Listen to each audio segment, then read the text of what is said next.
जगत में प्रत्येक व्यक्ति को किसी ना किसी प्रकार की निर्बलता अवश्य होती है। जैसे कोई बहुत तेजी से दौड़ नहीं पाता तो कोई अधिक भार नहीं उठा पाता, कोई असाध्य रोग से पीड़ित रहता है तो कोई पढ़े हुए पाठों को स्मरण में नहीं रख पाता। ऐसे अनेकों उदाहरण और भी हैं।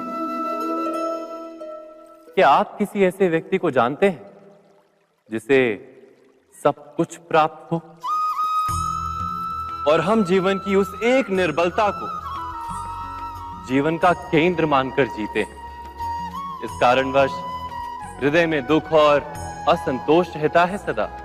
निर्बलता मनुष्य को जन्म से अथवा संजोग से प्राप्त होती है, किंतु उस निर्बलता को मनुष्य का मन अपनी मर्यादा बना लेता है। किंतु कुछ व्यक्ति ऐसे भी होते हैं जो अपने पुरुषार्थ और श्रम से उस निर्बलता को पराजित कर देते हैं।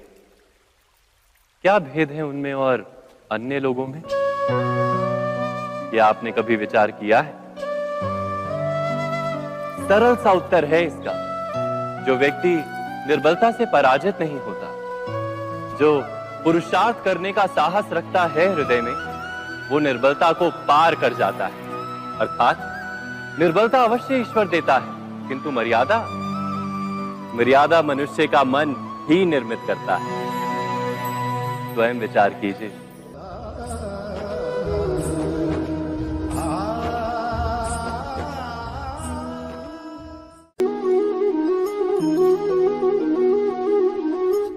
भविष्य का दूसरा नाम है संघर्ष। हृदय में आज इच्छा होती है और यदि पूर्ण नहीं हो पाती तो हृदय भविष्य की योजना बनाता है। भविष्य में इच्छा पूर्ण होगी ऐसी कल्पना करता रहता है, किंतु जीवन ना तो भविष्य में है ना अतीत में। जीवन तो इस क्षण का नाम, अर्थात इस क्षण का अनुभव ही जीवन का अनुभव। पर हम ये जानते हुए भी इतना सा सत्य समझ नहीं पाते। या तो हम बीते हुए समय के स्मरणों को घेर कर बैठे रहते हैं, या फिर आने वाले समय के लिए हम योजनाएं बनाते रहते हैं और जीवन जीवन बीत जाता है।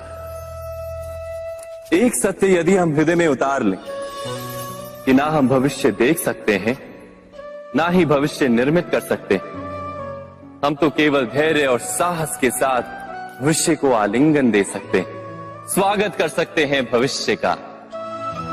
तो क्या जीवन का हर पल जीवन से नहीं भर जाएगा? स्वयं विचार कीजिए।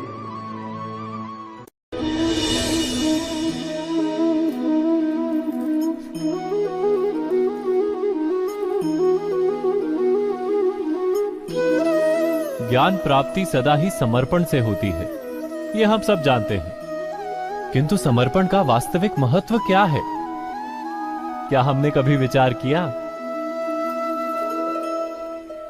मनुष्य का मन सदा ही ज्ञान प्राप्ति में विभिन्न बाधाओं को उत्पन्न करता है। कभी किसी अन्य विद्यार्थी से ईर्ष्या हो जाती है, कभी पढ़ाए हुए पाठों पर संदेह जन्मता है और कभी गुरु द्वारा दिया गया दंड मन को अहंकार से भर देता है। नहीं, क्या ऐसा नहीं होता? न जाने कैसे कैसे विचार मन को भटकाते हैं और मन की इसी अयोग्य स्थिति के कारण हम ज्ञान प्राप्त नहीं कर पाते। मन की योग्य स्थिति केवल समर्पण से निर्मित होती है।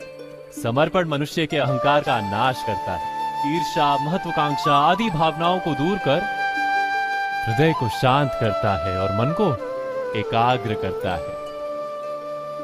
वास्तव में ईश्वर की सृष्टि में ना ज्ञान की मर्यादा है ना ज्ञानियों की। गुरु दत्तात्रेय ने तो गाय और श्वान से भी ज्ञान प्राप्त कर लिया था। अर्थात विषय ब्रह्म ज्ञान का हो या जीवन के ज्ञान का या गुरुकुल में प्राप्त होने वाले ज्ञान का, उसकी प्राप्ति के लिए गुरु से अधिक महत्व है उस गुरु के प्रति हमारा समर्पण। क्या यह सत्य नहीं?